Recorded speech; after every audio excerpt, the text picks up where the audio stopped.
Hello, my name is Henning Kunz, and in this video I will show you how to fix problems which could have been occurred during our setup session and configuration session during server discovery. We will take a look at three different problems. At first, we assume that during server discovery the appliance couldn't access the server you want to measure. We will fix that, and then after we will be able to get access to this new specific server, we will find a problem that there is a problem with a database access, a read access to a database. We will fix that too. And the last one will be that one of our notes.ini requirements on that server is not fulfilled, and we will fix it in the notes.ini and see what happens after that. So if you follow me to the screen, we are at the result of our first server discovery. We found 7 servers in the discovery, and 4 of them couldn't be accessed by the appliance.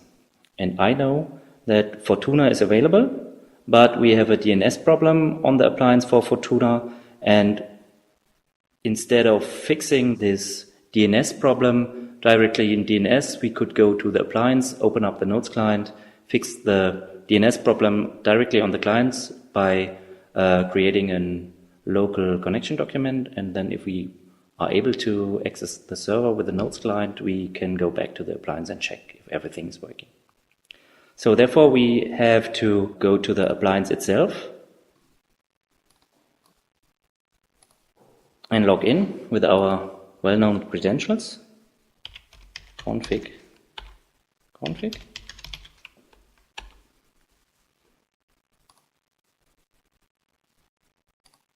And then we open up the Notes client on the appliance itself. You remember that the ID was provided by you, so you should know the password.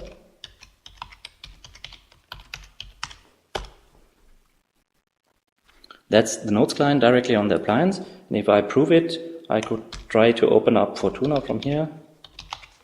And it's not working because there's no way to find the server for the Notes client. But I know the IP address of this machine.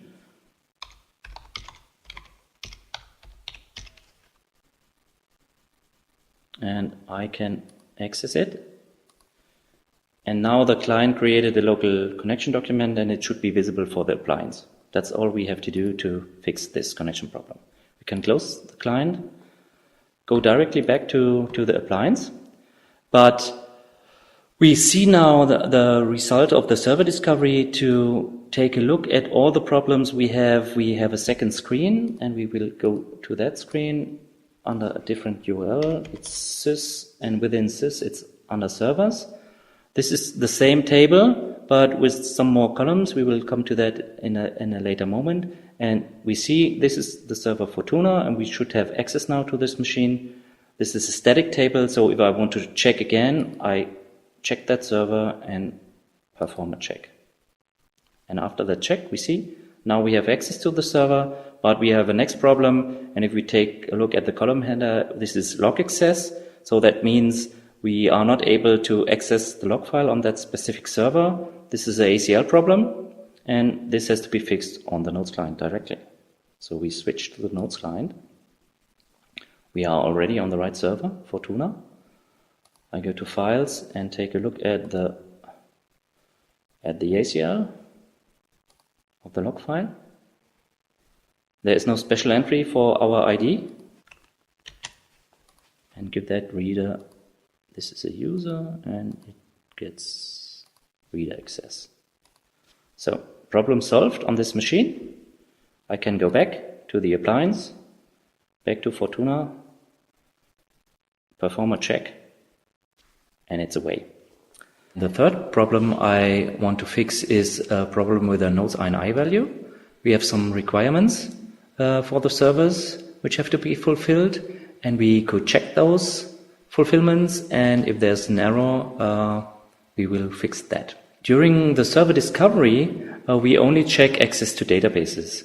Therefore, we have these 2 empty columns for the console logging and for the mail routing. Mail routing is not interesting for us because we are setting up a foundation. So to check if the notes.ini values are matched, we have to do an extended check on that server. So I pick Fortuna again, and instead of doing a check, I do an extended check. And you see that we have now two filled values. We don't care about the mail routing, but we have an error regarding the log disabled session info. This specific entry in the notes.ini prevents the server from collecting session information, but we are using this information to find the database usage, so we have to delete that notes.ini value from that server. So this is notes.ini error. Therefore, we have to take a look at the notes.ini of that specific server, and you see I put it into the first line. So I just delete that entry, save the notes.ini, and because this is a notes.ini variable which is read during server start, we have to restart the server. So let's assume we did that already, and now I can go back to the server, do the extended check again, and resolve this problem. So I did show you 3 different errors and 3 different solutions. More on the next video. Thank you.